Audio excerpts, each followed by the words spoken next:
Well, everyone, it's time for us to go ahead and do a comparison between the Samsung Galaxy S10 and the Samsung Galaxy S23 and see which specific phone you should go and pick up. Now, I will definitely tell you, you cannot go wrong with either one of these phones. Actually, I take that back. In terms of the outside, you can't go really wrong with both these phones, but internally, there's some really big changes.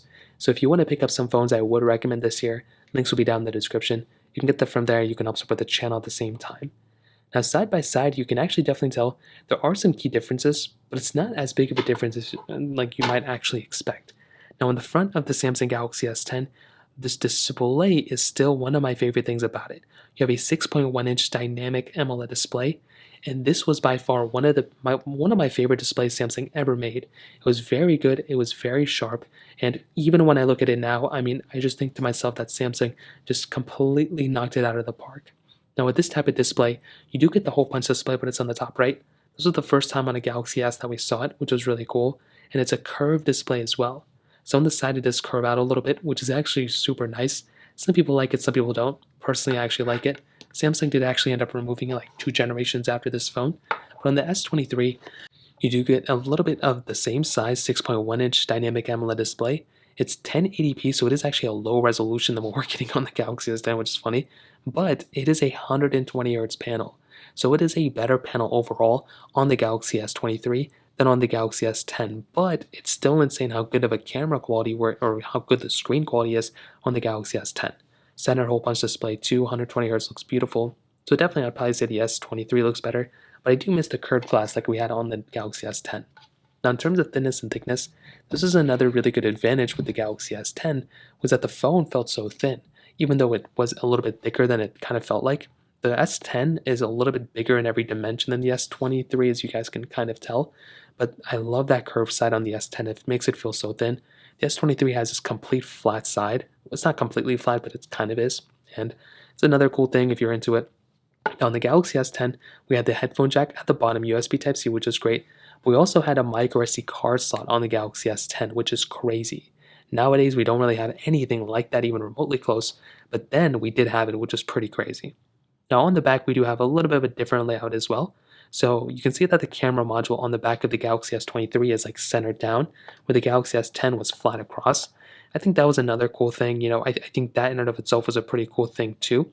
But I think as of right now, I definitely do like the design of the Galaxy S23 more, but I do miss, if we were to go ahead and have like my ideal approach would probably be something like the Galaxy S22, where we have that camera module sticking out and protecting the lenses. Neither one of these cameras kind of had it, but at least with the S10 it was a little bit more protected than even the Galaxy S23. So from that perspective, that kind of covers it up there. They both have wireless charging and reverse wireless charging, which is so beautiful. IP certification on both phones as well, which is beautiful. And definitely when it comes down to it, I love both phones, but I definitely love the Galaxy S10 probably more just because it, brought so much to the table. But the S23 is more like the better one for sure. Now in terms of software and longevity, this is probably the one area where the Galaxy S10 just completely loses at, and it's not really getting support anymore. It's not getting support that much longer. It's on One UI 4 right now, which is great, but it's not going to be getting the next version of Android, and it's kind of sad. But One UI 4 is fairly well optimized, and I do think Samsung did a good job with this version, so I think that in and of itself deserves some credit. But if you want the longer lasting phone, the Galaxy S23 is 100% the better way to go. This is going to be the phone that's going to last you longer, so that's probably it. That's kind of how it kind of sums up there. Now let's go into a speed comparison between both phones. The S23 has that Snapdragon 8 Gen 2 chipset inside with 8GB of RAM, where the Galaxy S10 on the other hand has that Snapdragon 855 chipset inside with 6GB of RAM, and it does go up to 8. This specific model had 6GB of RAM. So let's go and see which one's the faster phone between both. Okay, there we go. All the apps are cleared out in the background, so let's get into it. S10 is here, S23 is here. Phone call is 321. About the same thing. Messages 321. About the same thing too. Camera 321. Very similar to the S23, I think slightly faster. Let's go and take a photo. Okay, S23 definitely faster there. Let's go and open up that photo. And so far the S23 has been faster, but the S10 has been keeping up right behind it. Let's go and hop out of this one. Let's go and do their Play Store. 321. S23 definitely faster here. The S10 was slightly slower, which wasn't expected that the S10 was going to catch up there, but now we're starting to see the S10 starting to slow up a little bit. Scrolling through here, you can see that both phones feel smooth, but the S23 definitely is a smoother one. Even hopping out of that application was slightly glitchier on the S10. Like, you can do the Galaxy Store if we really want to. 3, 2, 1. And I had a lot of applications downloaded on my S23, but they did end up deleting and being removed here, which is very weird. Twitter, 3, 2, 1. Okay, S23 is definitely the faster one there. Snapchat, 3, 2, 1. Okay, about the same thing, not that big of a difference there.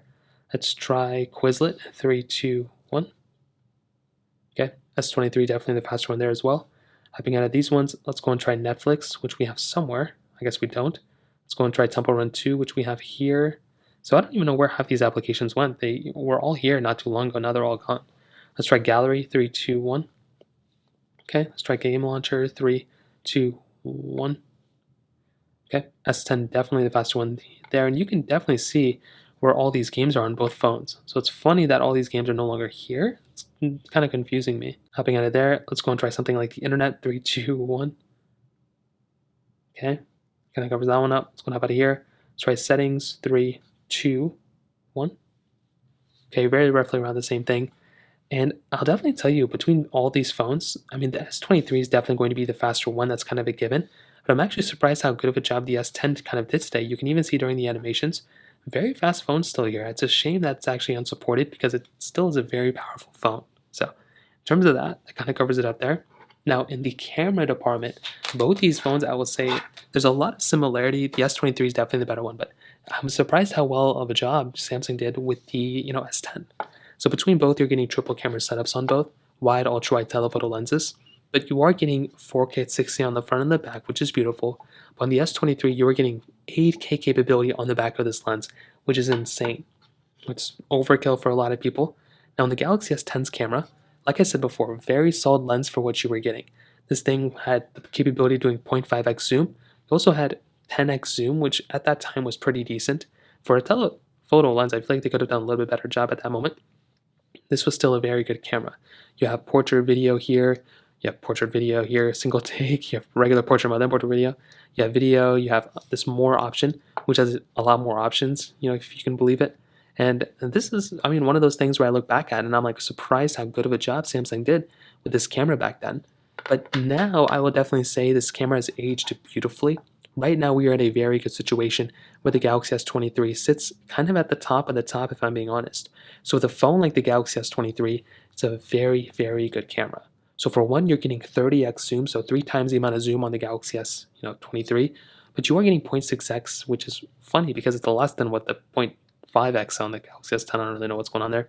You have portrait mode, portrait video, and you are getting more modes overall on the Galaxy S23 than on the Galaxy S10. So that was something that kind of stood out to me. Is it a big deal? Not really, but it's one of those things to keep in mind. So to kind of sum up this whole entire video, what I'll definitely tell you is I definitely do think the Galaxy S23 is a really good upgrade coming from the Galaxy S10. If you have something like a Galaxy S10 and you're looking for that perfect phone, the S23 is pretty good. Maybe if you want to go for the S22 and save some money, go for it. But the Galaxy S23 sits in a very good spot. You're getting a better display with 120 Hz, I guess, but it's still a really good display here. You're getting better cameras, better performance, potentially better battery life here, which I just did a battery comparison, and this phone did beat out my S10, but the S10 beat out my S20, S21, and S22. So this phone's battery life is still very good, and it's still a very good performing phone for sure. The S10, if it was still supported with software, I would recommend going for it, but I still love this phone. You have a micro SD card slot and a headphone jack on this phone. Very good build quality, looks beautiful. Still one of my top 5 favorite phones of all time, but the S23 is a clear upgrade. It's worth going to this phone. So that kind of covers it up there. If you have any other thoughts or questions, let me know in the comment section below. Hit the like button, that would mean so much, but definitely hit that subscribe button. More importantly than everything else, I love every single one of you guys. Hopefully I'll catch you guys in the next video. Peace out till then.